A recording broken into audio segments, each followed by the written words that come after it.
and media who are present here. It's indeed an honor to speak on this to this August gathering about a great personality of military eminence whose monumental achievements remain unmatched in the annals of Indian military history. I appreciate this concept of this seminar on this life, legacy and the conquests of General Zorawar Singh, also known as the Napoleon of India. He was one of the great military commanders, a courageous fighter, an able administrator, and a strategic planner who, with his dint of efforts, drew the international borders in the Himalayas, including Ladakh. He also included Skardu and Baltistan as integral parts of India. Our very recent past has saw India taking a firm stand against China's territorial outreach. All of you are aware, on the edges of Ladakh. Amidst a military build-up from both sides, theirs and ours, very few today realize that the borders of Tibet or with Tibet are a legacy of the great legendary Dogra general, who is largely forgotten as brought out. General Zorawar Singh's Blitzkrieg truly represents the cornerstone of the synergistic application of war-waging potential. Now, since all the eminent speakers today and tomorrow will talk of the life and achievements of General Zorawar Singh, I shall not dwell much on them. What I shall focus on is a summation of his few brilliant qualities, without going into the sort of the chronology of his achievements, which remain relevant for us even today, considering our reorientation in light of our posturing of our adversaries on our northern borders. So, a few qualities which are relevant, which we as military leaders today look at, are firstly, he was a captain of maneuver. India's military tradition is based on attrition essentially. And he proved himself to be a master of mobility, which is actually a reverse of attrition. In a terrain where such mobility is very, very difficult to achieve, physically and mentally. The friction value of the terrain is highest in the mountains, and the degree of difficulty rises exponentially with the altitude. This was also elucidated by Professor Shah Narayan in his initial note. General Zorawar Singh's campaigns are masterpieces of mobility, what I am talking of. The acme came with the Tibetan campaign, where his forces covered a distance of about 770 kilometers in a matter of just 4 months. One of my multiple tenures in J&K, I have spent more than a decade in the military in J&K, was in Kishtwar as part of Rashtriya Rifles in 2002-03. Now, why I mention this particular part of my military services, that we are aware that General Zorawar Singh was a governor of the areas of Kishtwar. Also, we talked of Riyasi, that bit. It was from here that he prosecuted his campaigns into the Varvan Valley, Umasila Pass and Umasila Pass. So, these are two different geographical areas I am talking of. Those who been there or have studied would be aware, toward Ladakh and beyond. All his campaigns went from there. These campaigns were without elaborate snow clothing or the alpine gear, which we as military persons would use today to transit through these challenging areas. So that was a massive sort of military achievement. As a whole of nations approach manifest steadily, maneuver shall remain the centerpiece of our offensive defense strategy, and currently our capacity building hinges on this initiative of maneuver, which I personally grant to General Zorawar Singh. The second point is territorial consolidation.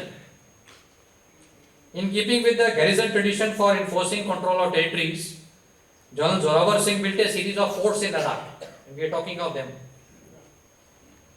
Dr. Agnihotri talked of, what is the response of the Ladakhis to his campaigns. But he built those forts, not only Ladakh but also Baltistan and later Tibet, to garrison the conquered territories, but above all to secure the routes of maintenance too. These forts were of surprising strength. They could, beat back or repulse repeated attacks, artillery bombardment and long sieges which they faced. These garrison forts were a key feature of his method of advance into unknown and uncharted realms.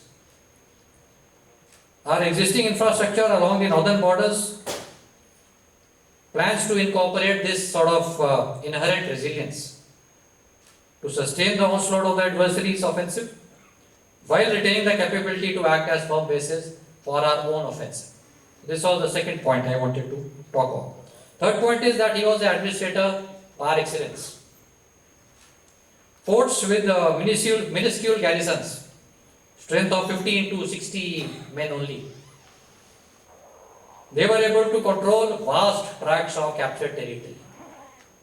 With such lines of communication, through which the military administration that General Zorawar Singh put in place, and through the locals he was able to mobilize large levies and further wars of conquest to sustain. So this ability to mobilize masses, especially through positive outreach and constructive development, will help in harnessing the critical center of gravity for any conflict, which remains the local population. We are very, very clear this as the army operating in J&K. And this is something down the line which we saw Brigadier Pritam Singh also mobilized the local resources and masses in the defense or the siege of Punch in 47-48 operations. The fourth point I have is the personality in war, that is Zorawar Singh as a personality. Rarely do we come across great commanders who by genetic imprinting and temperament are tailor-made to ride out the storms of war and conflict. So I agree with the keynote address that Maharaja Hari Singh could pick him up. He could spot the talent and the capacity and put him at the right place. The driving force of the Trans-Himalayan campaigns was the force of the towering personality of this general. As we transition to an era of transformation, harnessing a battle-seasoned leadership will remain pivotal for us in future operations. And my last point, which I want to derive on, is the battle intuitiveness of General Zorawar Singh. He had an innate feel of the battlefield. He had an innate situational awareness of his own and the enemy situation. Time and again he turned the tide of battle by a well-timed preemptive raid or a night attack or a brilliant counter attack that caught the enemy from a totally unexpected direction. He could sense the enemy center of gravity and aim for it unerringly. In the current era, battle intuitiveness is being aided through the systems approach, using technology as we grow. We are leveraging it. The seamless merging of people, processes and technology will pay rich dividends in predicting conflict scenarios. These are just 5 points which I wanted to highlight. Why am I here? Because General Zorawar Singh is one of the great heroes of my regiment, which is Jammu and Kashmir Rifles.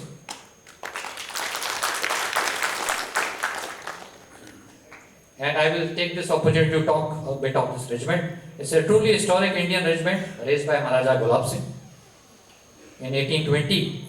And this regiment was absorbed en bloc into the Indian Army as a full regiment, which is a very unique case.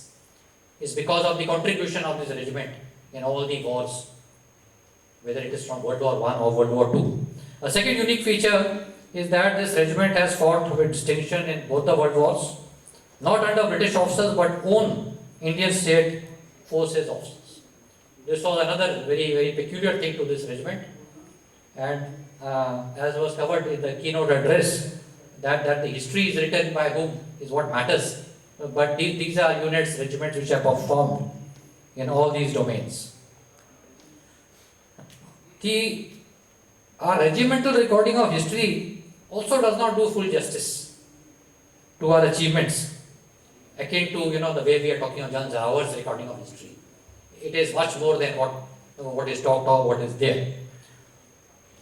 But that notwithstanding, for us in the regiment, we have always drawn inspiration from the legendary military cult of this General Zorawar Singh, and I feel elated that through this forum his achievements are being propagated to a wider audience. I once again compliment the efforts of the Department of History, University of Jammu, and the Maharaja Gulab Singh Research Center for this novel initiative. Jai Hind.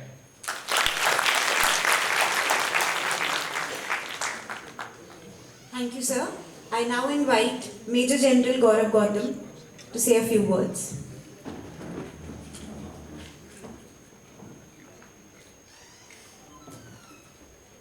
Honorable Dr. Karan Singh ji, all the members who are sitting in the hall here, you know, I'm very poor at remembering names. I can't remember name of people. While all this time everybody was talking, I was trying to remember the name of Professor Rai, the Vice Chancellor.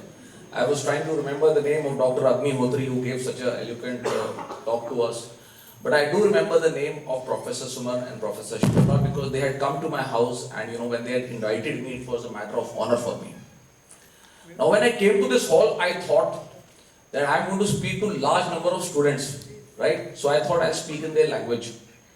And when I came here, I see the students are less, others are more. That notwithstanding, it shows that people who are aged, or I would say more in life, they still want to learn. So they are still students.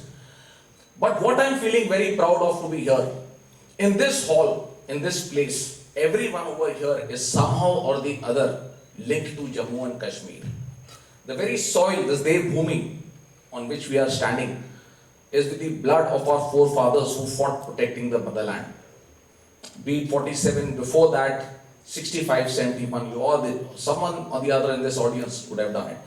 We do have in our midst General Jamwal, who is the icon, I would say, as far as the military attributes is concerned, from the Jammu and Kashmir Rifle, from General Seko, who spoke so much. Now, when Dr.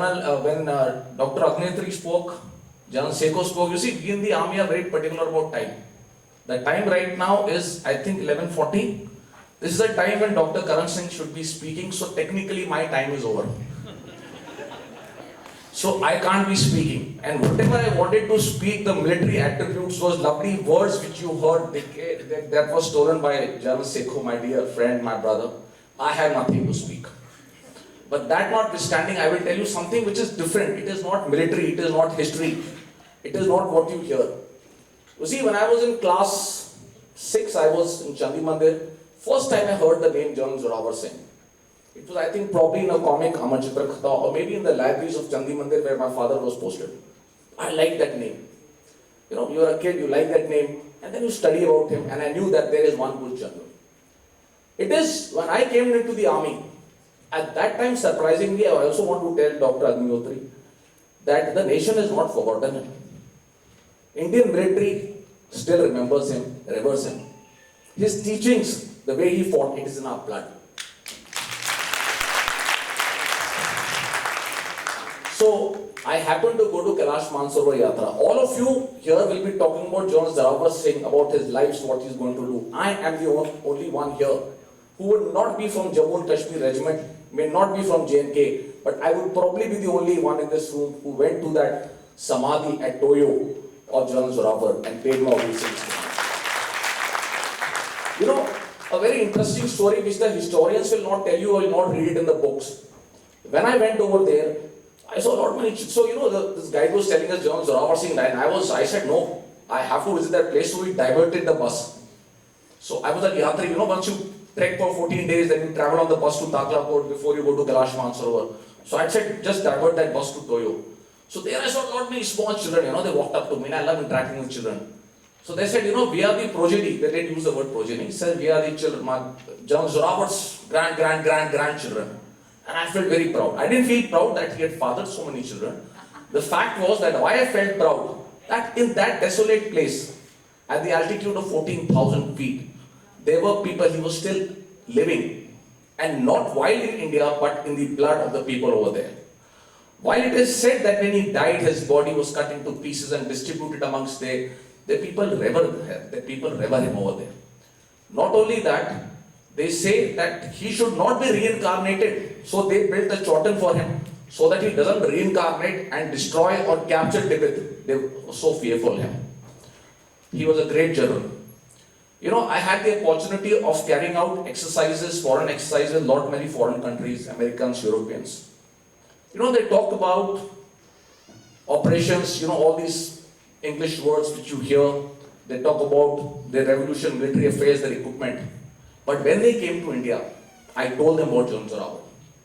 I said that the man you are talking about white out operations, in high altitude, he fought 250 years back, 200 years back, pardon my mathematics, which is somewhere around that figure. He fought in those desolate places. And I would like to tell the audience, in the Indian Army, we have in our gathering an officer from Brigade of Guards. His commanding officer is from South India. And his research on Zorawar Singh ji is more than anyone else probably in this room. I will talk about the military attributes. When I talk about the research, it's military attributes, not the other attributes. Phenomenal. So to Dr. Abdi Uttari, I would like to also tell him that in our country, we not only remember him, but all four corners of the country, that is north, south, east, west, General Zorawar Singh lives in our veins, sir. So you should be proud of that fact, sir. And in the end, to this lovely audience, why are we studying? I went through this paper, voluminous paper. Not voluminous, 3 pages for me is voluminous. But those 3 pages I was seeing you were talking about each and every aspect of his life. Right? But what I want to tell you is, what are you going to do thereon? Are you going to identify another Zorawar Singh? Will there be a Zorawar Singh in your midst? Or will you be just talking about just because he's in the military, so I won't be General Zorawar Singh, I'll be a politician, but I won't be General Zorawar Singh. No. I want every one of you to awaken your inner Zorawar Singh. It's there in all of you. How you are going to do it, it is up to you. Get hold of those qualities which are unique. Today, if you were to ask me, name the generals which I am going to revere. For me, the 3 generals who come to mind straight away is Chhatrapati Shivaji Maharaj, Guru Gobind Singh Ji and General Zorawar Singh Ji. And to all the young bright minds, study more about him. Study more about other journals, and I pray to God that all of you do well, and the state of Jammu and Kashmir also produces many more Zorawar Singhs. Thank you so much, sir. Thank you, sir, for highlighting the military attributes of General Zorawar Singh. As we move forward, now, may I kindly have the pleasure of inviting our Honorable Dr. Karan Singh. Can I have the pleasure of a microphone? Sir, Ving Singh. Hello. The chief guest of today's event to share his words of knowledge and wisdom with all of us. Chairman of today's function, Vice Chancellor Professor Umesh Sarai,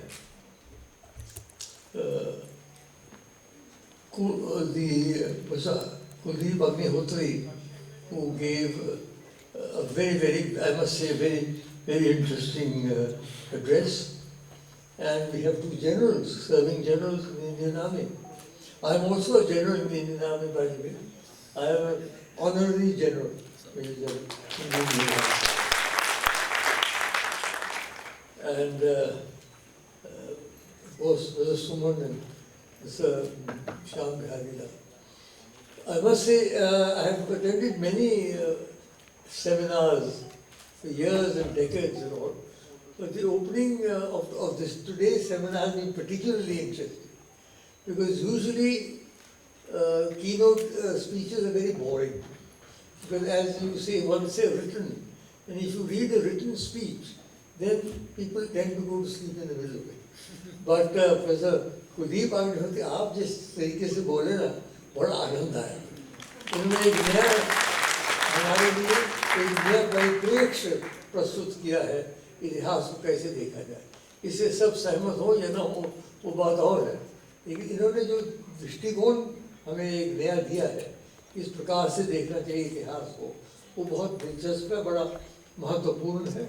और मैं आपका धन्यवाद करता हूँ। आप कांगड़ी की बात करते हैं, मेरी तो माता जी कांगड़ी की थी, छोटे से गांव की थी, उनको राजकुमारी नहीं थी, छोटा सा गांव है विजयपुर लंबा गांव के ऊपर, वहाँ के रहने वाली थी। तो मुझे तो कांगड़ा से बचपन से ही बहुत प्रेम हो गया। और हमारे जनरल जोरावर सिंह तो हिमाचल के थे ही थे, उसके अतिरिक्त भी जो कटोच है, पठानिया है, जो सब योद्धा हैं, वो कांगड़े से हमारे स्टेट फोर्सेस में थे। हमारे जो स्टेट फोर्सेस थे ना वो बड़े अद्भुत थे। उसमें डोगरा से, जम्मू से और कांगड़ा से, और उसमें डोगरा बैलेंस से, राजपूत भी से, ब्राह्मण भी है, क्योंकि डोगरा ब्राह्मण भी योद्धा है उतना ही। कई ऐसी कौमें हैं जिनमें ब्राह्मण युद्ध में नहीं जाते हैं, वो बैठे रहते हैं, लेकिन डोगरा ब्राह्मण जो है वो तो बिल्कुल बराबर योद्धा है। और बहुत सारे उनमें से आपको याद हो जनरल कोर वगैरह, बहुत सारे जनरल हमारे जो माने वहाँ चीफ ऑफ आर्मी स्टाफ बने कांगड़ा से, तो डोगरा से और सिख थे और गोरखस थे और मुसलमान थे, कश्मीर के नहीं, हमारे जम्मू के मुसलमान जो थे वो थे।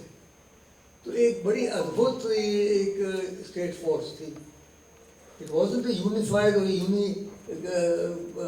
कास्ट फोर्स जैसे सिख हैं या मराठा, ऐसा नहीं था।